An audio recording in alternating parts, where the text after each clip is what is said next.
ভ্যালেন্সিয়াকে গোল বন্যায় ভাসিয়ে সেঞ্চুরি পার বার্সেলোনার। এমবাপে এক হ্যাটট্রিকে মনে করালেন আগের দুই নাম্বার 9 কে।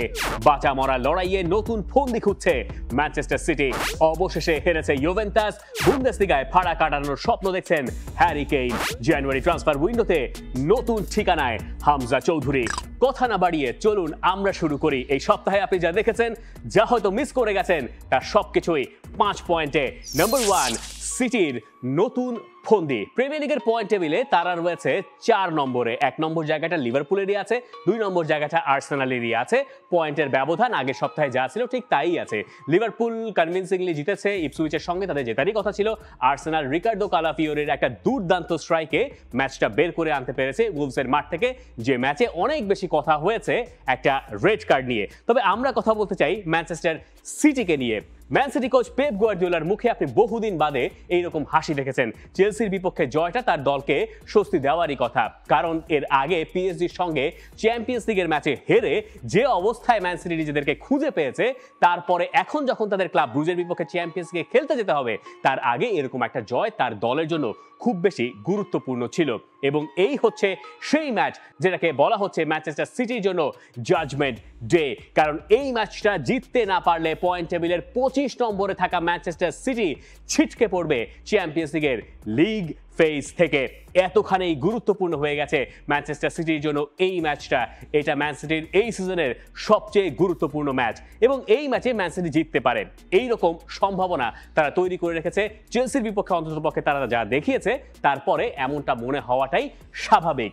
চেলসির বিপক্ষে তারা যে জিতলো, তার পেছনে বেশ কিছু খণ্ড খণ্ড চিত্র আপনি দাঁড় করাতে পারেন। এক হচ্ছে নতুন যে 2 ফুটবলার শুরু করলেন পেপ গার্দিওলার দলের হয়ে, একজন 20 বছর বয়সী উজবেক ডিফেন্ডার আব্দুকাদির খুসারভ, যিনি একটা দুঃস্বপ্নের মতো স্টার্ট করেছিলেন ম্যাচটা, সেখান থেকে পিছিয়ে পড়া ম্যান সিটির, এবং পরে গিয়ে তারা বেশ ভালো মতোই ওই ম্যাচটা জিতে নিয়েছে।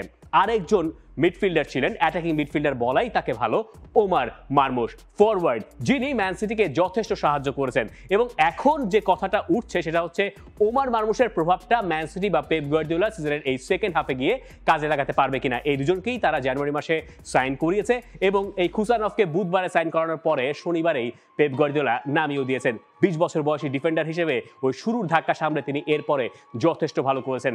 আরও একজন ভালো করছেন, তিনি এই ইজিপশিয়ান ফরওয়ার্ড ওমার মারমুশ। কিভাবে ওমার মারমুশ এর্লিং হল্যান্ডকে হেল্প করছেন সেটা নিয়ে আমরা একটু কথা বলতে চাই, এবং এটার ভেতরেই ক্লাব ব্রুজকে হারানোর টোটকা থাকতে পারে ম্যানচেস্টার সিটির।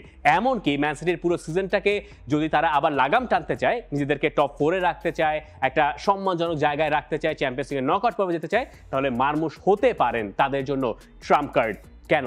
কারণ চেলসির বিপক্ষে ম্যান সিটির এই হচ্ছে লং বলের হিট ম্যাপ। আপনি সাধারণত ম্যান সিটিকে লং বলে খেলতে দেখেন না, কিন্তু এই ম্যাচে যথেষ্ট পরিমাণ লং বল সরবরাহ করেছে ম্যানচেস্টার সিটির গোলকিপার থেকে শুরু করে ইনফ্যাক্ট ডিফেন্ডাররাও। এমনকি ইলকাই গুন্দোগান, তিনি যখন ওই সেন্টার ব্যাকদের মাঝখানের রোলটা নিয়ে লং বলগুলো ডেলিভার করছিলেন, সেটাই চেলসিকে বারবার বিপদে ফেলে দিচ্ছিল। গোলগুলো এসছে অনেকগুলো ওই লং বল থেকে। এই যে নতুন একটা পরিকল্পনা বা টোটকা পেপ গার্দিওলার দল হাজির করলো, তার পেছনে কারণ হচ্ছে ওমার মারমুশকে রাখা। ওমার মারমুশের রানগুলো আপনি একটু খেয়াল করবেন, তিনি একেবারে ঘুরে ডিফেন্ডার তাকে যারা মার্ক করতে যাচ্ছেন তাকে তিনি কাটিয়ে খুব ধাঁধায় ফেলে যে ঘুরে রানগুলো নিয়েছেন, সেটা এর্লিং হল্যান্ডকে অনেক বেশি সাহায্য করেছে। এই ব্যাপারটা ম্যান সিটির খেলায় এই সিজনে অন্ততপক্ষে মিসিং ছিল। এবং চেলসির বিপক্ষে যা দেখা গেল, তাতে এইটুকু ভরসা অন্ততপক্ষে পেপ গার্দিওলা অথবা ম্যান সিটির সমর্থকদের মনে জন্মাতে পারে যে এখন বোধহয় সিটি একটু একটু করে আক্রমণে ধার দেখাতে শুরু করতে পারে। ফিল ফোডেন বা বাকি যারা রয়েছেন তারাও তো গোল করেছেন, এগুলো আসলে ম্যান সিটির জন্য বেশ ভালো খবর। গাভারদিওল যে গোলটা তিনি করলেন সমতায় ফেরানো, এর আগে একটু মনে করে দেখুন তো, বেশ কিছু জায়গায় তিনি গোল করার মতো অবস্থানে চলে গিয়েছিলেন, এবং ওই ফার্স্ট গোলটার যে বিল্ড আপ, সেই বিল্ড আপে আপনি দেখবেন একটা লং বল, এবং গাভারদিওল পরে গিয়ে অনেক পরে রানটা মেক করলেন, সেখান থেকে গোলটা এলো।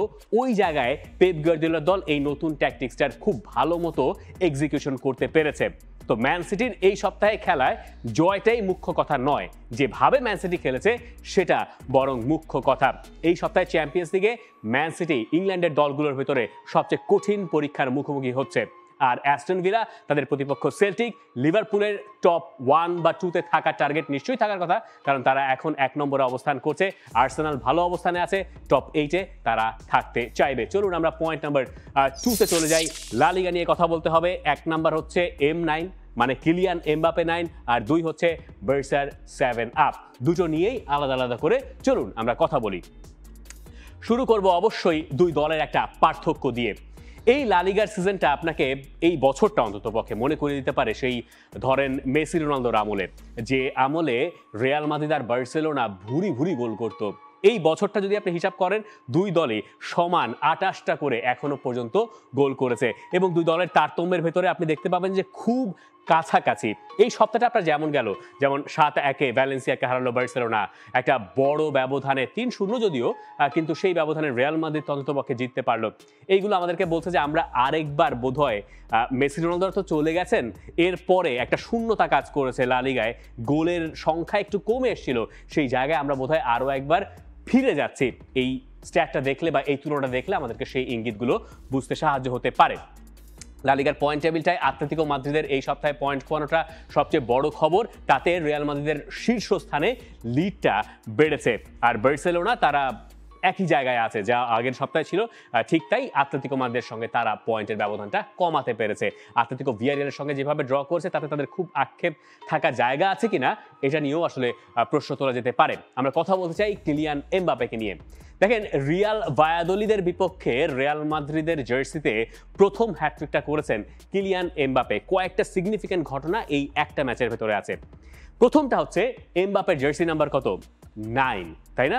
আর ক্রিস্টিয়ানো রোনালদো যখন প্রথমবার রিয়াল মাদ্রিদে এসেছিলেন তখন তারও জার্সি নাম্বার ছিল 9। তার আগে রিয়াল মাদ্রিদের সবচেয়ে বিখ্যাত নাম্বার 9-এর কথা একটু মনে করে দেখুন। ওনার নামও রোনালদো, ওনার নাম রোনালদো নাজারিও, যাকে আমরা বা আমাদের জেনারেশনে অনেকে হয়তো চেনেন আসল রোনালদো নামে।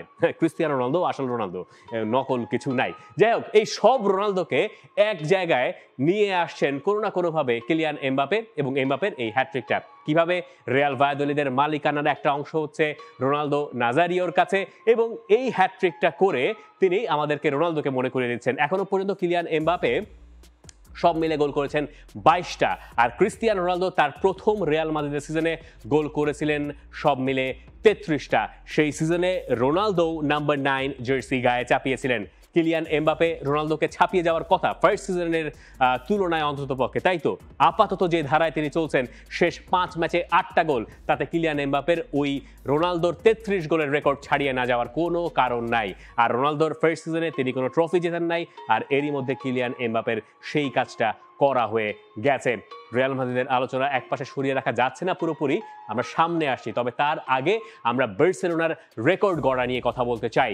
হানসি ফ্লিকের দল একটা রেকর্ড গড়ে বসেছে। ব্রাদার, এটাকে এইভাবে বলা উচিত যে হানসি ফ্লিক একটা দুর্দান্ত রেকর্ডের ভাগিদার হয়েছেন। তার দল সব মিলে 32তম ম্যাচে গিয়ে গোলের সেঞ্চুরি পূরণ করে ফেলেছে, এবং বার্সেলোনার ইতিহাসে এইরকম রেকর্ড, তার চেয়ে ভালো সমৃদ্ধ রেকর্ড আছে মোটে একজনের, সেটা 1959 সালের। সবার ওপরে যে নামটা আপনি দেখতে পাচ্ছেন, হেলেনিও হেরেরা, তিনি 1959 সালে তার দল ওই 31 ম্যাচের ভেতরে 100 গোলের মাইল ফলকটা ছুঁয়েছিল। লুই এনরিকে, তিতো ভিলানোভা অথবা কুবালা অথবা গার্দিওলা, এরা সবাই তাদের দল আরো বেশি ম্যাচ লেগেছিল 100 গোলের মাইল ফলক ছুঁতে।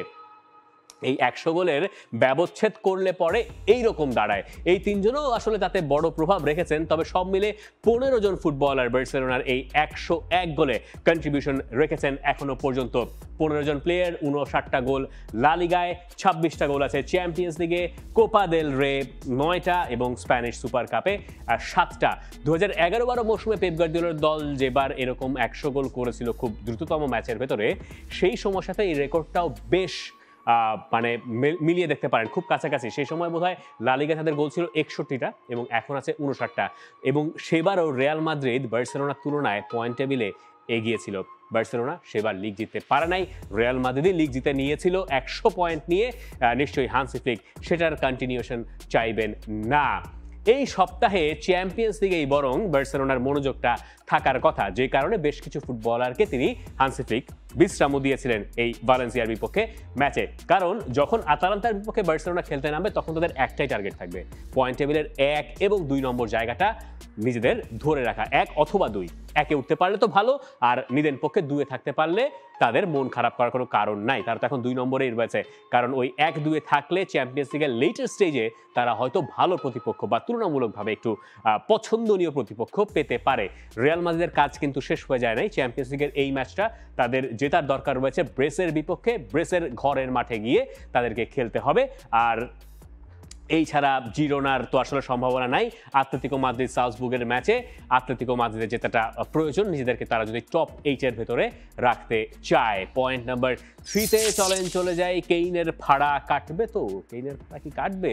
তার আগে আমাদের বোধহয় এই পয়েন্ট টেবিলটা দেখে নেওয়া দরকার। এই সপ্তাহে হ্যারি কেইন গোল করেছেন, বায়ার্ন মিউনিখ ফ্রেইবুর্গকে হারিয়েছে এবং বায়ার্ন মিউনিখের হ্যারি কেইন বহুদিন বাদে নভেম্বর মাসের 22 তারিখের পরে ফাইনালি ওপেন প্লে থেকে একটা গোল করেছেন। মাঝে গোল করেছেন পেনাল্টি থেকে, আর তারও আগে তিনি মাঝে একটা সময় ইনজুর্ড ছিলেন।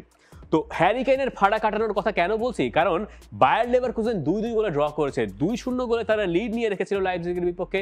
সেই ম্যাচে পয়েন্ট খোয়ানো তাদের জন্য মোটেই ভালো কোনো সংবাদ নয়, কারণ ব্যবধানটা বেড়ে গেছে। 6 পয়েন্টের গ্যাপ এখন লিগ লিডার বায়ার্ন মিউনিখের সঙ্গে তাদের। তাই এই সপ্তাহটা বায়ার্ন মিউনিখের জন্য বা লেভারকুজেনের জন্য অথবা বুন্দেসলিগার জন্য বেশ ডিফাইনিং মনে হচ্ছে। 15 তারিখে লেভারকুজেন এবং বায়ার্ন মিউনিখের ম্যাচ। তার আগে কিছু সমীকরণ আছে, সেগুলো আমাদের দেখা প্রয়োজন। তবে হ্যারি কেইনের ফাড়াটা কাটা নিয়ে কথা বলা দরকার। হ্যারি কেইনের দুর্দান্ত ফর্ম, 17 ম্যাচে 17 গোল, 25টা গোলের কন্ট্রিবিউশন, সবকিছু মিলিয়ে হ্যারি কেইন যদি এবার বুন্দেসলিগা না জিততে পারেন, তাহলে বরং এই যে কুসংস্কারটা থাকে না, যে লোকে বলে প্রবাদ বাক্য যে হ্যারি কেইন বোধহয় শিরোপা জিততে পারেন না, সেটা নতুন করে আরও একবার চাউর হয়ে যাবে। তবে আপাতত হ্যারি কেইন আর বায়ার্ন মিউনিখ সেই পথে আছে। এই সপ্তাহে মানে গেল সপ্তাহে ফেইনুর্দের কাছে হারটা নিশ্চয়ই বায়ার্ন মিউনিখের জন্য স্বস্তির কিছু ছিল না, সেখান থেকে একটা বাউন্স ব্যাক হিসেবে ধরতে পারেন। চ্যাম্পিয়ন্স লিগের ফিক্সচারটা খুব গুরুত্বপূর্ণ জার্মান টিমগুলোর জন্য। কেন? কারণ বায়ার্ন মিউনিখ এখন পয়েন্ট টেবিলের 15 নম্বরে আছে। তাদের প্রতিপক্ষ হচ্ছে স্লোভান ব্রাতিস্লাভা 35 নম্বরে। তারা বাদ, তাদেরকে নিয়ে কোনো সমীকরণ নাই। কিন্তু টপ 8-এ যদি বায়ার্ন মিউনিখ থাকতে পারে, কারণ আপনি লেভারকুজেনের ফিক্সচারটা দেখেন, লেভারকুজেন এই মুহূর্তে টপ 8-এর ভেতরে আছে। লেভারকুজেন যদি জিতে যায় এবং টপ 8-এ থাকে, বায়ার্ন মিউনিখ যদি টপ 8-এ না থাকতে পারে, তাহলে চ্যাম্পিয়ন্স লিগে এক্সট্রা 2টা ম্যাচ বায়ার্ন মিউনিখকে খেলতে হবে। এবং ওই যে 15 তারিখের কথা বললাম লেভারকুজেন আর বায়ার্ন মিউনিখের ম্যাচ, তার ওপরে একটা প্রভাব তখন না চাইতেও চলে আসবে বায়ার্ন মিউনিখের ওপরে। এই কারণে বায়ার্ন মিউনিখের যদি কপাল ভালো থাকে, তারা যেহেতু এখন 15 নম্বরে অবস্থান করছে, যদি তারা জেতে তারপরেও খুব কঠিন টপ 8-এ ঢোকা, কিন্তু জয় ছাড়া তাদের সামনে আর কোনো পথ নাই। কিন্তু লেভারকুজেনের জন্য এই কথাটা সত্য, লেভারকুজেনও আসলে পয়েন্ট খোয়ানো এই সপ্তাহে অন্তত পক্ষে চ্যাম্পিয়ন্স লিগে এফোর্ড করতে পারবে না। পয়েন্ট নাম্বার 4, ইউভেন্টাস অবশেষে। শুনলে মনে হতে পারে যে ইউভেন্টাস মনে হয় অবশেষে একটা কিছু করে ফেলেছে, কিন্তু অবশেষে ইউভেন্টাস হচ্ছে হেরেছে। থিয়াগো মোত্তার দল এই সিজনে সেরিয়াতে আনবিটেন ছিল। সব মিলে যে 20টা ম্যাচ তারা খেলেছে, তার ভেতরে তারা 13টায় ড্র করেছে আর 7টায় তারা জিতেছিল, মোটে 7টায়। এই দলটা হারতেই যেন ভুলে গিয়েছিল। নাপোলির কাছে হেরে অবশেষে তাদের ওই ধারাটায় ছেদ পড়েছে। আর আপনি যদি গত সিজন থেকে আসেন, তাহলে সব মিলে 29টা ম্যাচ সেরিয়াতে আনবিটেন ছিল ইউভেন্টাস। সেই ধারাটা গেছে নাপোলির মাঠে হেরে, এবং সেই ম্যাচে তারা অবশ্য শুরুতে এগিয়ে গিয়েছিল র্যান্ডেল কোলোমুয়ানির গোলে, যেটা তাদের জন্য স্বস্তির। কারণ কোলোমুয়ানিকে তারা দলে নিয়েছে এই আশায়, ধারে নিয়েছে যদিও, যে তাদের দলে ভ্লাহোভিচের যে সমস্যাগুলো রয়েছে সেগুলো হয়তো কোলোমুয়ানি কিছুটা হলেও কাটিয়ে উঠতে তাদেরকে সাহায্য করবেন। তবে নাপোলিকে ক্রেডিট দেওয়া লাগে, নাপোলি এখন পয়েন্ট টেবিলের সবার ওপরে। ইন্টার মিলানও 4-0 গোলে জিতেছে ঠিকই, তাদের হাতে একটা ম্যাচও আছে, কিন্তু নাপোলির এই জয়টা এই সপ্তাহে অন্তত পক্ষে খুবই সিগনিফিকেন্ট মনে হচ্ছে। আরও একবার রোমেলু লুকাকু জিতিয়েছেন আন্তোনিও কোন্তের দলকে। তার আগে তারা পিছিয়ে পড়েছিল, যেমনটা আমরা বললাম, আঙ্গিসা গোল করেছেন, লুকাকু পেনাল্টি থেকে গোল করেছেন। আন্তোনিও কোন্তের দল সবার উপরে আছে। এখন নাপোলির এইটাকে কেন ফ্লুক বলা যাবে না? কোন্তের দল সাধারণত যখন চ্যাম্পিয়ন্স লিগে থাকে না, এবার তো নাপোলি চ্যাম্পিয়ন্স লিগে নাই, তখন তারা সাধারণত বেশ ভালো করে। আপনাকে একটু ফিরিয়ে নিয়ে যাই ইন্টার মিলানে তার প্রথম সিজনটায়। ইন্টার মিলান চ্যাম্পিয়ন্স লিগে ছিল না, সেরি আ জিতেছিল আন্তোনিও কোন্তের দল।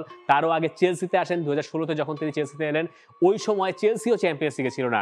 ফার্স্ট সিজনে তিনি প্রিমিয়ার লিগের টাইটেলটা জিতে নিয়েছিলেন। কারণ যে ড্রিলগুলো আসলে আন্তোনিও কন্তে সাধারণত করান সেইটার জন্য একটা লম্বা সময় প্রয়োজন হয় এবং তার এক্সিকিউশন মাঠে গিয়ে তখন তার দল ভালো মতো করে দেখাতে পারে। যেহেতু চ্যাম্পিয়ন্স লিগ নাই তাই প্রতি সপ্তাহে মিড উইকে তাদেরকে খেলতে হচ্ছে না এবং এই কারণে নাপোলির কাছ থেকেও আপনি সম্ভবত সপ্তাহে সপ্তাহে ভালো পারফরমেন্স দেখতে পাচ্ছেন। এই কারণে নাপোলিকে একদমই খাটো করে দেখার কোনো সুযোগ নাই, যদিও ইন্টার মিলানের কাছে একটা ম্যাচ আছে। Point number 5, Hamza watch. Hamza Chowdhury premier লিগের ক্লাব লেস্টার সিটি থেকে ধারে যাচ্ছেন শেফিল্ড ইউনাইটেডে এবং টটনাম হটস্পারকে 2-1 গোলে হারানোর পর Leicester City coach Ruud van Nistelrooy তিনি আসলে এই ইঙ্গিতটা দিয়েছেন। তারও আগে থেকেই বাজারে খুব শোরগোল ছিল যে এই ডিলটা হতে যাচ্ছে। মিস্টার ফাব্রিজিও রোমানো বাংলাদেশের ফুটবলার হামজা চৌধুরীর ট্রান্সফারের আপডেটটা স্বাভাবিকভাবেই দিয়েছেন। তার তো বুঝতে পারার কথা যে এর আগে যখন তিনি সবচেয়ে বড় ট্রান্সফার তাকে ঘিরে দিয়েছিলেন সেটা হচ্ছে তিনি ন্যাশনাল টিম সুইচ করেছেন, বাংলাদেশ জাতীয় দলের হয়ে খেলবে। তো সেই টুইটে বা সেই ফেসবুক পোস্টে যে পরিমাণ অ্যাটেনশন তিনি কাটতে সক্ষম হয়েছেন, এরপরে হামজাকে নিয়ে তার তাড়না একটা থাকারই কথা। যাই হোক, হামজা চৌধুরী যখন চ্যাম্পিয়নশিপের টিম শেফিল্ড ইউনাইটেডে যাবেন তার ডিলটা এখনো পর্যন্ত এরকম যে সিজনের শেষ পর্যন্ত ধারে তিনি থাকবেন, এরপরে চাইলে শেফিল্ড ইউনাইটেড তাকে কিনে রাখতে পারে। চ্যাম্পিয়নশিপ হচ্ছে ইংল্যান্ডের দ্বিতীয় স্তরের লিগ, কিন্তু শেফিল্ড ইউনাইটেড প্রিমিয়ার লিগে ওঠার পথে আছে। চ্যাম্পিয়নশিপ লিগের পয়েন্ট টেবিলটা আপনাকে একটু দেখিয়ে নেই। সবার উপরে এই মুহূর্তে অবস্থান করছে লিডস ইউনাইটেড, 2 নম্বর দলটা শেফিল্ড ইউনাইটেড। এবং এই চ্যাম্পিয়নশিপ লিগের নিয়ম হচ্ছে পয়েন্ট টেবিলের 1 এবং 2 নম্বর দলটা সরাসরি প্রিমিয়ার লিগে উত্তরণ করে পরের মৌসুমে, আর 3 থেকে 6 পর্যন্ত যারা থাকে তাদেরকে প্লে অফ খেলতে হয় এবং এই প্লে অফ থেকে যে ফাইনালটা হয় সেই ফাইনাল থেকে একটা দল প্রিমিয়ার লিগে ওঠে। এখন আপনি নিশ্চয়ই মন খারাপ করতে পারেন যে প্রিমিয়ার লিগে থাকলো না। আরে ভাই, প্রিমিয়ার লিগ সেটা এলিট লিগ এবং সেই জায়গা থেকে হামজা যখন লেস্টার সিটিতে নিয়মিত খেলতে পারছেন না তখন চ্যাম্পিয়নশিপ লিগে আসা তার জন্য মোটেই মন্দ কিছু নয়, বরং তিনি নিয়মিত গেম টাইম পাবেন, নিয়মিত খেলার ভেতরে থাকবেন। এটা বাংলাদেশের জন্য বরং আরও সুখবর হতে পারে। আগের সিজনে আপনাকে ফিরিয়ে নিয়ে যায়। আগের সিজনে এই চ্যাম্পিয়নশিপ লিগেই খেলেছেন হামজা চৌধুরী এবং সেই সময় তার কোচ ছিলেন এখন যিনি চেলসির কোচ এনজো মারেস্কা। ওই সময় নিয়মিত তিনি খেলেছেন এবং লেস্টার সিটি প্রমোটেড হয়ে এবার প্রিমিয়ার লিগে উঠেছিল। শেফিল্ড ইউনাইটেডকে নিয়ে ওই একই অ্যাসাইনমেন্ট তার থাকবে, দলটাকে প্রিমিয়ার লিগে নিয়ে যাওয়া। শেফিল্ড তো গতবার রেলিগেটেড হলো, তো সেই হিসাব থেকে এবার তারা আবারও প্রিমিয়ার লিগে উঠতে চাইছে। হামজা চৌধুরীর কাজটা আসলে এটাই হবে, দলকে প্রিমিয়ার লিগে উঠিয়ে নেওয়া।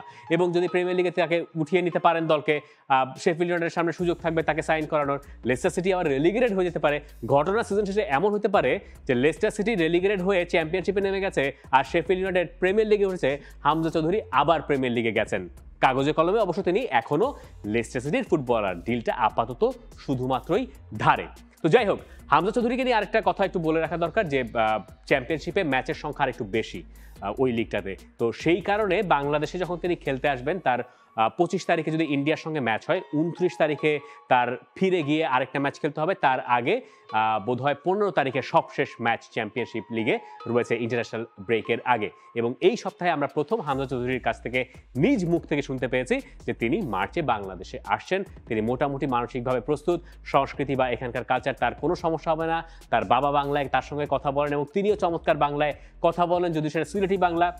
ইন্টারভিউটা নিশ্চয়ই আপনারা মিস করেন নাই, সেইখানে হামজা চৌধুরী অনেক রকম ইঙ্গিত দিয়ে রেখেছেন। এই ছিল আমার এই সপ্তাহের 5 মিশালি। অনেক কিছু মিস করে কি গেছি? কমেন্ট সেকশন খোলা আছে তো। বাংলাদেশ প্রিমিয়ার লিগ 2025, 7টি দলের জমজমাট লড়াইয়ে মাতবে পুরো দেশ। দেখতে চোখ রাখুন টি স্পোর্টস নেটওয়ার্কে।